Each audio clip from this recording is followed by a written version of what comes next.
د خوست پیښې تازه او وروستي جزئیات دا چې دغه پیښه څنګه رامنځته شوې ده جزئیات را سره ویډیو کې وګورئ او چینل هم سبسکرایب کړئ. د طالبان د حکومت چارواکي وایي نن شاوخوا 11 بجې د خوست ښار په مرکز کې یوه چاودنه شوې چې ځینو وزیرستاني کډوالو او د خوست ښاریانو ته پکې تلفات اوښتي دي. خو بلخوا بیا پاکستاني رسنۍ وایي د خوست پیښه زموږ د بې پیلوټ الوتکو حمله ده. د طالبانو حکومت د خوست ولایت اطلاعات او فرهنګ رئیس شبیر احمد عثماني تاییدوي چې په دې پیښه کې 3 تنه وژل شوي دي او 7 تنه نور ټپیان شوي دي، خو وایي لا د پیښې د څرنګوالي په اړه معلومات نه لري. نوموړی وایي نن د غرمې په 11 بجو په خوست ښار کې سپین جومات ته نږدې په یوه هوټل کې چاودنه شوې ده چې دا معلومه نه ده چې څه ډول چاودنه وه. 3 تنه شهیدان او 7 تنه ټپیان لرو.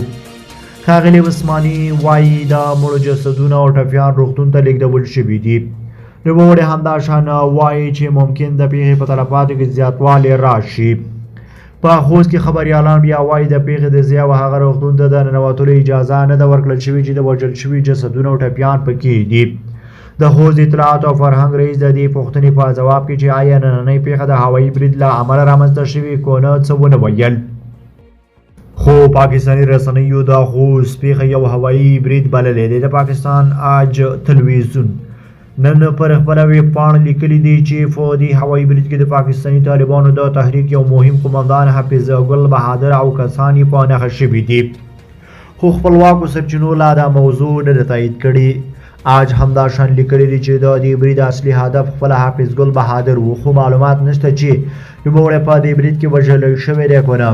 په پاکستان کې د نامنیو له ډېرېدو وروسته بېلابېلو پاکستاني چارواکو تور ولګوو چې په پاکستان کې بریدونه له افغانستان څخه تنظیمیږي او پاکستاني طالبان له افغانستان څخه پاکستان ته وروړي او هلته بریدونه کوي.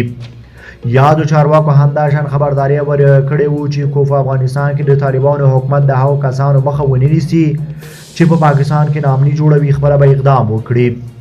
خو په افغانستان کې طالب چارواکي بیا دا ادعاوې رد کړي دي او ویلي وو چې هیڅ چاته به اجازه نه ورکوي چې د افغانستان خاوره د نورو هیوادونو پر ضد وکاروي. د پاکستاني چارواکو دا ادعا په ځواب کې د طالبانو حکومت په یوه اعلامیه کې ویلي وو چې افغانستان په سیمه کې د هیڅ هیواد ناکامۍ مسؤل نه دی او پاکستان د خپلې امنیتي وضعیت ته سمه پاملرنه وکړي.